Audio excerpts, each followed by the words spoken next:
के चुनाव से पहले ही यूपी की राजनीति का पूरा खेल सेट हो गया है। और क्या गठबंधन की तस्वीर अब साफ हो चुकी है या अभी बाकी है बड़ा केस? और क्या अखिलेश यादव का यह बयान आने वाले चुनाव का पूरा नैरेटिव बदल सकता है?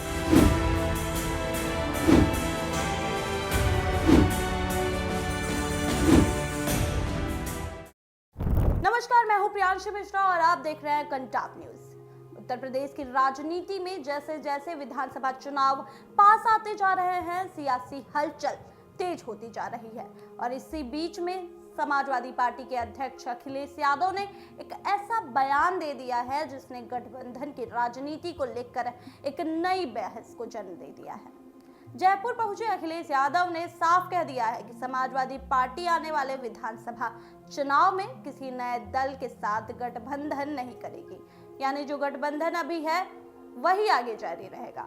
अब यहाँ समझना बेहद जरूरी है कि समाजवादी पार्टी इस वक्त इंडिया अलायंस का हिस्सा है और उत्तर प्रदेश में उसका गठबंधन इंडियन नेशनल कांग्रेस के साथ बना हुआ है।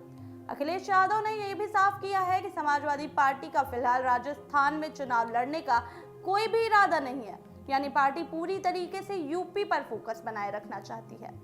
जयपुर में विजन इंडिया कार्यक्रम के दौरान अखिलेश यादव ने कहा है कि समाजवादी पार्टी को गठबंधन का लंबा अनुभव है और अलग अलग समय पर कई दलों के साथ मिलकर चुनाव लड़ने की तैयारियां कर चुकी है उनकी पार्टी, और इस बात का उनको अनुभव भी है। लेकिन इस बार जो रणनीति है वो बेहद साफ नजर आ रही है। जो गठबंधन है वही आगे जारी रहेगा।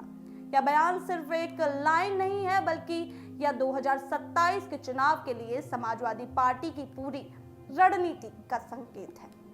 अखिलेश यादव ने एक और बड़ा राजनीतिक संदेश दिया है। उन्होंने कहा है कि इस बार मुकाबला सिर्फ गठबंधन बनाम बीजेपी का नहीं होगा, बल्कि समुदाय बनाम बीजेपी का होगा। और इस समुदाय को उन्होंने पीडीए यानी पिछड़ा, दलित और अल्पसंख्यक वर्ग बताया है।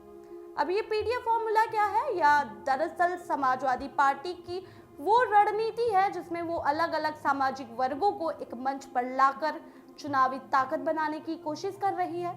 यानी सीधे शब्दों में कहा जाए तो यह सामाजिक समीकरण के जरिए बीजेपी को चुनौती देने की तैयारी है।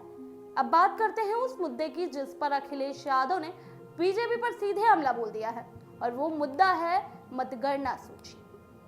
यूपी में एसआईआर के बाद जारी अंतिम वोटर लिस्ट में शहरी इलाकों में ज्यादा नाम काटने का मुद्दा जो है वो सामने आया है, जिस पर अखिलेश यादव ने आरोप लगाया है कि बीजेपी बड़े पैमाने पर गड़बड़ी करने की साजिश रच रही थी। उन्होंने कहा है कि ये एक सुनियोजित प्रयास था, लेकिन जैसे जैसे ये प्रक्रिया आगे बढ़ी है बीजेपी की पूरी गणित जो है वो फेल हो गई है। अखिलेश यादव के ये दावे हैं कि समाजवादी पार्टी के पीडीए प्रहरी पूरी प्रक्रिया पर नजर बनाए हुए हैं और उनकी वजह से बीजेपी की यह कोशिश पूरी तरीके से सफल नहीं हो पाई। उन्होंने ये भी कहा है कि पार्टी के कार्यकर्ता जिला स्तर पर मतदाता सूची का आकलन कर रहे हैं और खुद वह जयपुर से लखनऊ लौटकर इस पूरी सूची को देखेंगे।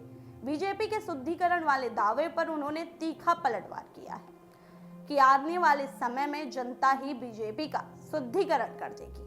अब ये बयान चुनावी माहौल को कितना प्रभावी बनाएगा ये देखने वाली बात होगी, क्योंकि मतदाता सूची का जो मुद्दा है सीधे लोकतंत्र की पारदर्शिता से जुड़ा हुआ है। अगर ये मुद्दा बड़ा हो जाता है तो इतना असर जो है चुनावी नतीजों पर भी देखने को मिलेगा।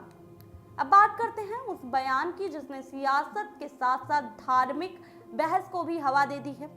अखिलेश यादव ने स्वामी अभिमुक्तेश्वरानंद के मामले में भी अपनी राय रखी है। उन्होंने कहा है कि स्वामी नकली संतों के खिलाफ संघर्ष कर रहे हैं। उन्होंने ये भी कहा है जो लोग दूसरे के साथ प्रमाण मांगने में जुटे हुए हैं उनके पास खुद ही प्रमाण नहीं है।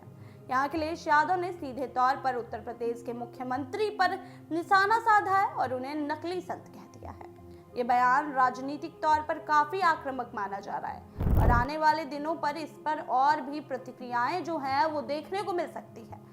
अब आगे बढ़ते हैं और बात करते हैं उस मुद्दे की जहां राजनीति और मनोरंजन एक साथ नजर आते हैं।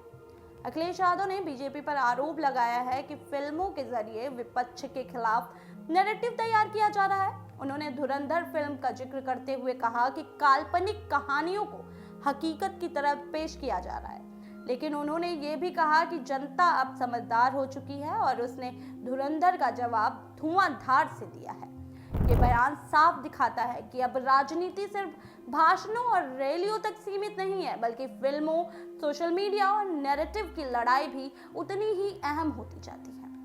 अब बात करते हैं बिहार की राजनीति की। अखिलेश यादव ने नीतीश कुमार को लेकर भी बीजेपी पर निशाना साधा है। उन्होंने कहा है कि बीजेपी ने नीतीश कुमार का डिमोशन कर दिया है और उन्हें रिटायरमेंट की राह पर धकेल दिया है। ये बयान एनडीए के अंदरूनी समीकरणों को लेकर कई सवाल खड़ा कर रहा है और विपक्ष को एक नया मुद्दा भी मिल गया है। अब अगर बयान को एक साथ जोड़ के देखा जाए, समझा जाए, तो ये साफ हो जाता है कि अखिलेश यादव ने एक ही मंच से कई राजनीतिक संदेश देने की कोशिश की है।